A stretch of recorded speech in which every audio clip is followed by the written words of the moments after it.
Hello, my name is Niraj Doshi. I'm a principal of a small firm called Niraj Doshi Design Consultancy.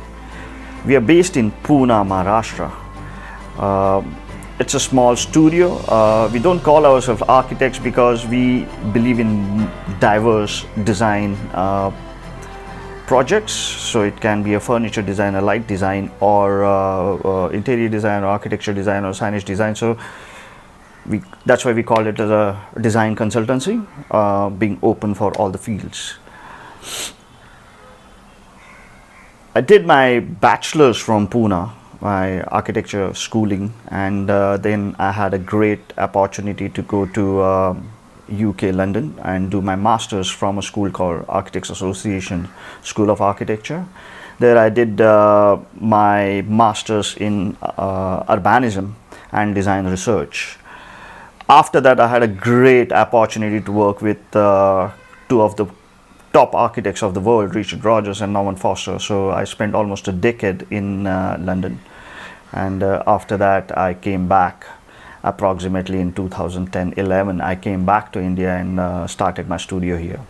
Starting a small firm is always a challenge for all designers because it takes a long time to really get your roots fixed into ground and create a foundation for your firm, because in construction industry a building takes a lot longer time, so 2 to 3 years.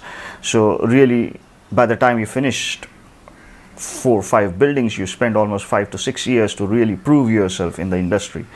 But at the same time, it's equally exciting field because you're literally making things happen on a ground through materials, and I feel it's a magic that you draw something, you get people together, you get teams together, you get engineers together, you discuss how to build, get all the artisans together, get material from different part of the world or the country, and everything comes together as per the drawings and becomes this beautiful piece of art. It's not only beautiful to look at, but at the same time it's got a full functionality to it, to live in it, to work in it, or to travel through it. So it's a fabulous field, and starting your own firm is where you're really creating your own visions and see them materialize. Other than working for some other firms, you always have to follow somebody else's vision.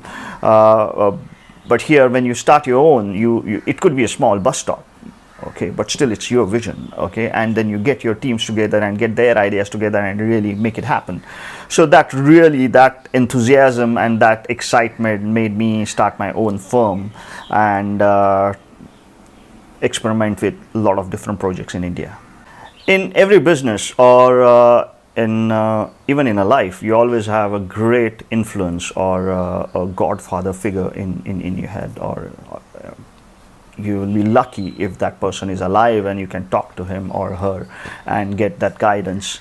For me, there are a lot of other architects and designers and artists and painters and musicians being a great influence because it's a creative field. But to pinpoint one, Frank Lloyd Wright was one of the best thing happened for architecture fraternity, and that's what I believe, because whatever he produced was not only outstanding and new for architectural world, at the same time it was enjoyed by a layman also, because a lot of time what happens is architecture has got this a bubble kind of an environment where you produce something which is too extreme for common people, but it's only enjoyed or appreciated by a certain people of certain education backgrounds. In Frank Lloyd Wright, that was not there. Whatever he produced was so beautiful that everybody enjoyed it, and that something is really a great influence on me. And second thing I really like to learn from him is the way he took inspiration from nature, and it really reflected in all his works, straight from form of the building to his stained glasses of the windows. Everywhere it was reflected, and that was something really appreciated by all the fraternity and by me. So I would say Frank Lloyd Wright's got a huge influence on me and on my work. So architecture practice as an entrepreneur, or when you start a small practice, for any project, there are always different parameters. Sometimes you get a great client, okay, but the contractors are not good, but you have a good team. Sometimes you have a great team, but the client is not so appreciative of the work and the contractors are not good. Sometimes you have great contractors, but the team is not that good that time. So there are different parameters all the time for every project. So it's a crazy challenge to really make this building happen on the ground, or any interior project happen, because it takes a longer time. So you have to have this longer relationships with all the parties involved in this project. But when you finish few projects, you really realize that there is no single solution.